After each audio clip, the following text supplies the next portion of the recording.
In the mid-90s, my parents moved me from Columbus, Ohio, to a small town in West Virginia the summer before 6th grade. My dad got a teaching job at the high school there. I hated Columbus, so I was happy to go. But when we got to our new town, I was disappointed. The town wasn't small, it was tiny. There was a Tudor's Biscuit World, a bar called Old Timers, and a Dollar General. That's it. In a city school, you can sometimes hide in a crowd. In a place like this, there was no hiding, and I wanted to hide. I was born with a large port wine stain on my cheek, which made me an easy target. I mean, it's like having a bullseye right there on my face. I had no idea how gross I was until the 3rd grade. Till then, I had 2 friends, Jackie and Jen, and I didn't really think of myself as being different. I don't know why, but there's something about 3rd grade. It's when cuteness fades and meanness grows. Then in middle school, that's when kids become cruel. They know how to poison your mind, know the perfect insult that will haunt you till you're in your 40s crying on your therapist's couch. In 3rd grade, Joey said it. Gross. Was your mom on her period when you were born? I didn't know what to say. Just stared in shock as my face got hot. Everyone laughed, including Jackie and Jen. And that was it. I was alone. Every year after was worse. I locked myself away when I wasn't in school. One summer, I didn't even go outside. I sat in a recliner and watched Designing Women and Ricki Lake. I got ghostly pale and wore the same Darkwing Duck sweatshirt every day, and barely brushed my hair. The dark circles under my eyes made me look like a single mother with a deadbeat husband, 3 loud kids, and a vindictive mother-in-law. I was clearly depressed, but my parents were too busy ignoring each other to notice. If I was a boy, maybe things would have been different. Maybe I could have said, "It's a battle scar, not a birthmark," and my classmates would have admired me. But as a girl, being ugly was a death sentence. I mean, you might as well die if you're ugly. You have no reason to live. At least, that's what Jen said. In this new town, I wasn't gonna be alone. Not again. I couldn't take it. I would do anything.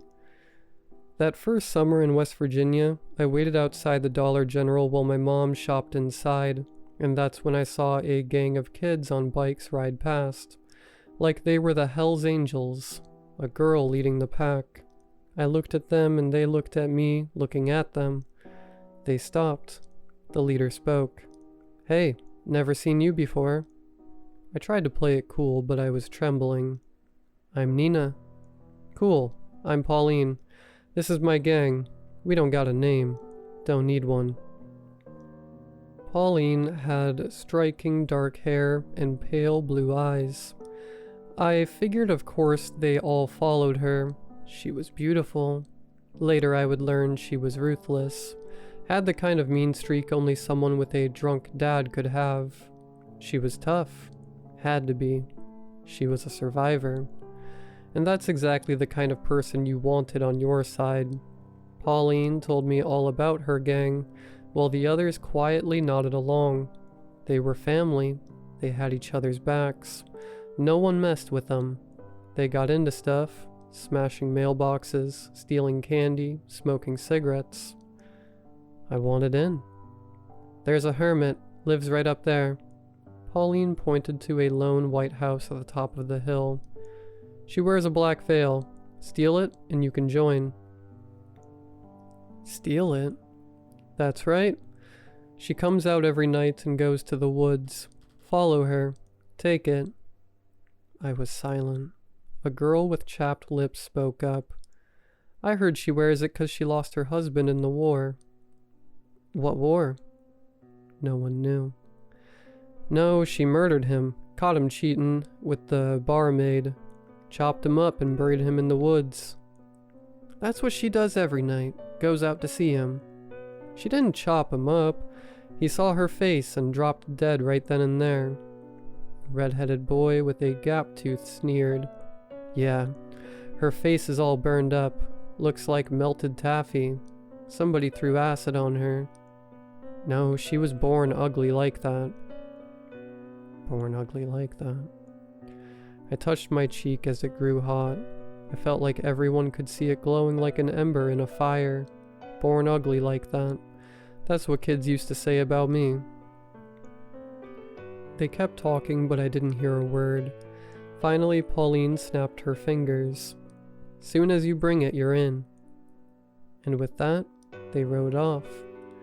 I never told them I didn't have a bike.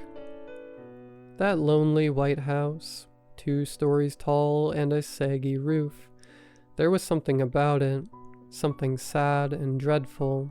It was like looking at a freshly dug grave.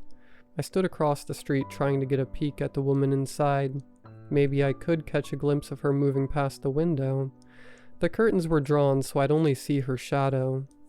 Was she even real? Someone definitely lived in the house. There were well-kept roses out front. I moved on, deciding I would sneak out and come back later at night. I was gonna get that veil. There was never any joy or screaming in my house. My parents' fights were silent and frequent. All of us were on edge, all the time. If I joined this gang, I would have a good reason to stay out of the house. After my parents went to bed, I waited 20 minutes before sneaking out. The mosquitoes were eating up my legs. I shouldn't have worn shorts. I felt like I was waiting forever. Where the hell was she? I was about to leave when a figure moved in a dimly lit window upstairs. My heart just about stopped. I don't know how much longer I waited before she came out, but it felt like an eternity and way too fast. Suddenly there she was, a slim woman in all black with a veil covering her face. She looked like she was going to a funeral. I hid behind a tree and watched as she went off toward the woods. She didn't float like some kind of ghost or demon or anything like that. She was just some lady on a stroll. A full moon lit the way. I stayed a good distance behind, being sure to move in silence. I did that at home so it wasn't too hard. Finally, she stopped near a creek. She stood there for a minute.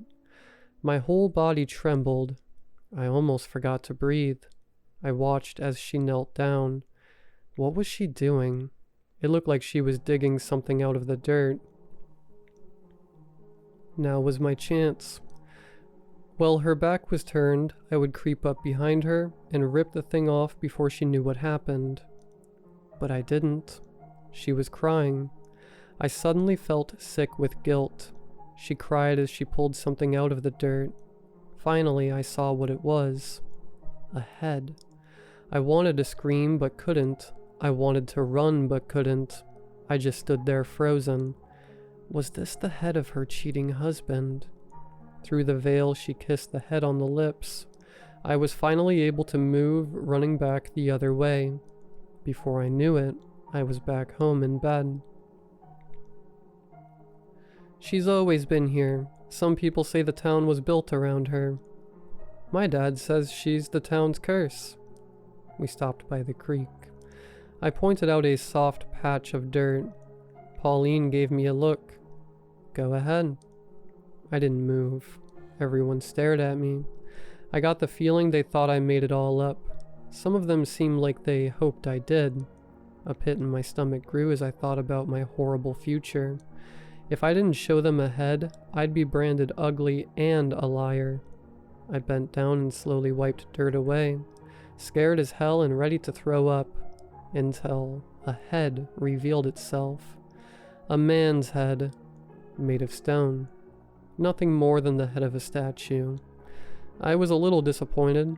Part of me wanted to find a real head, something that would make them all scream and cry and regret doubting me. Pauline picked it up. Ain't even heavy. The gang decided I would get a time limit. I had to get the veil within 3 days, or I'd never be welcomed in. In fact, they'd make sure everyone knew I peed myself when I got a glimpse of the veiled woman in the window. I was quickly running out of time. The first night I couldn't sneak out. My dad went out drinking and I couldn't risk getting caught. Plus my mom stayed up all night waiting for him to get home. I was up all night too. My mind was all twisted up thinking about the veiled woman. The second night, I ended up falling asleep, too tired from the lack of sleep from the previous night. Finally, it was the third night. Somehow I lost her. One minute she was in front of me, the next she wasn't. I only found her again because I heard her sobbing. I watched as she cradled that statue head. It was like she was in mourning. Clearly she was unhinged, but lonely too. I pitied her, but I pitied myself more. I thought about all my bullies, my parents, and all the people who looked the other way. Suddenly I was filled with hate. I hated the veiled woman in that moment too. In one swift move, I ripped the veil off and ran away, never daring to look back. I thought I heard her hissing, but maybe that was all in my mind. Or maybe it was the wind. My heart was beating like a jackhammer. I couldn't believe I did it.